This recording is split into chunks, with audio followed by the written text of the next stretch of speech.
Hello, my name is James Tobin, and I'm a clarinetist here in Charlottesville, Virginia, and we are discussing the District Band Middle School Prepared Etude for your audition on December 8th. And we're going to start off right off the bat with me playing this for you so you can hear what it sounds like, and then we'll go back and talk about details that you should concentrate on as you prepare it for yourself. So let's listen to what 96 beats per minute sounds like.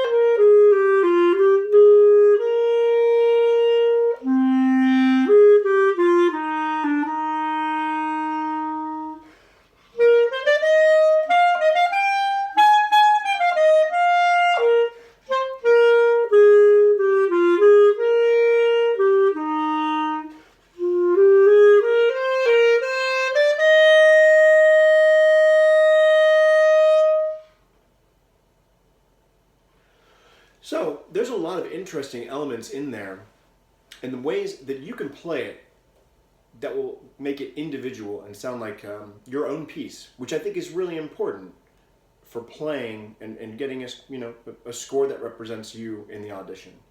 And the more things that you can prepare for an audition, going in with your piece really prepared, going in with your scales really learned, that will make you feel a lot more comfortable. And your chances of success in getting what you want, which is getting into the ensemble, will increase dramatically if you make sure that you have this information and the scales prepared ahead of time. So the first two measures are mezzo forte, but they don't just have to be mezzo forte. They can be played many different ways.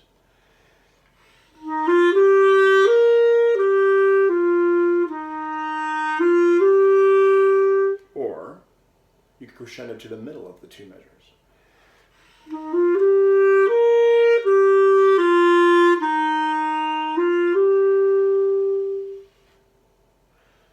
In measures 3 and 4, specifically for clarinet players, this is really about how well you cross the register. And so your fingers need to be prepared for that C, which is the fourth note of the measure.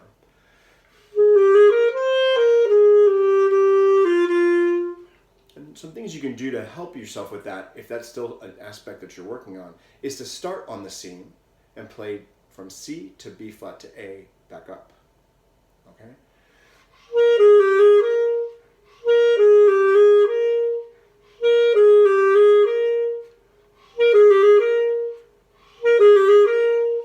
And really listening to see whether you can move as smoothly from B flat to C as you move from A to B flat. Because in reality, the fact that we have a register break there is something about the clarinet, and the audience doesn't know anything about that. And we're supposed to train our fingers so that they work so well that the audience doesn't ever know that there's a break there.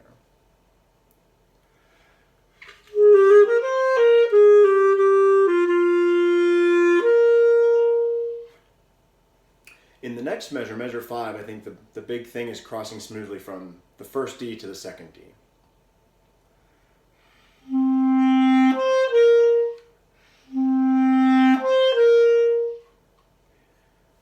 In measure 6, it's really more about this syncopated rhythm, which we don't always, maybe we haven't seen it yet in band music, but where we have the quarter note, that's the second half of beat 1 and the first half of beat 2.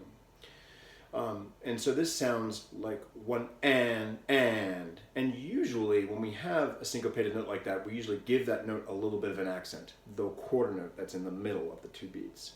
Now, here the composer has not asked for an accent, so that's kind of up to you. We are going to see later in measure 11 that they do want accents on those syncopated notes.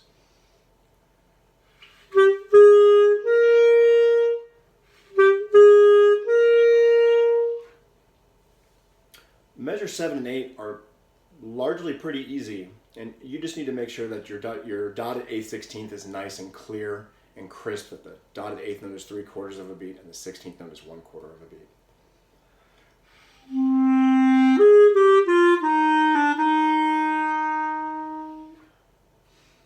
In measures 9 and 10, we get to some slightly different technical challenges here, and this is actually deceptively tricky. One, we have accents, and accents really should just be a push of air. Think about it.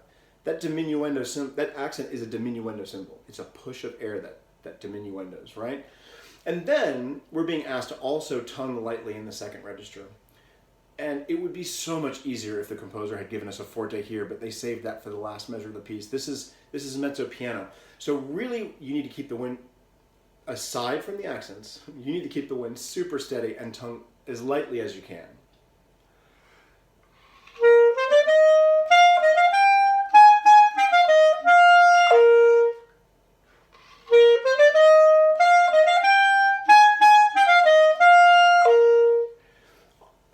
If you hear that the sound is kind of being disrupted when you're tonguing on those upper notes, it's usually the fact that the wind isn't steady and that the tongue is actually being way too heavy. You don't need to be anywhere near as heavy. And teaching the tongue to be light is something that takes time, and it's something for you to concentrate on, not just here in measures 9 and 10, but as you play in the second register. 11 and 12, pretty easy overall, but we have the syncopation in measure 11. So in measure 6, the syncopation was 1 and. In this, it gets extended by 1 beat. 1 and 4 and 1. And it would be useful for you to take that rhythm, make sure that you can say it out loud, and make sure as well that you could tongue it on one note, for example.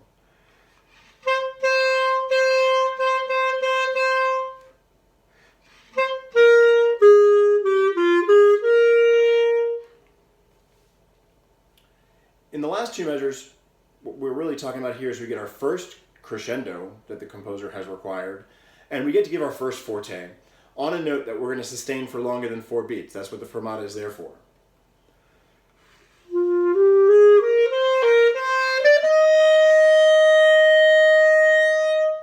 And it really should be victory. Like if you can really play it out, you can have fun with it. If you have learned this piece well and you're playing in the audition and you get to this moment, really enjoy it because you have accomplished something by taking the time and the effort and the guts to go into an audition, and you should be commended for that. And you should play that F like you're crossing the finish line in a race. If you have questions about the etude, please feel free to email me, and thank you for listening.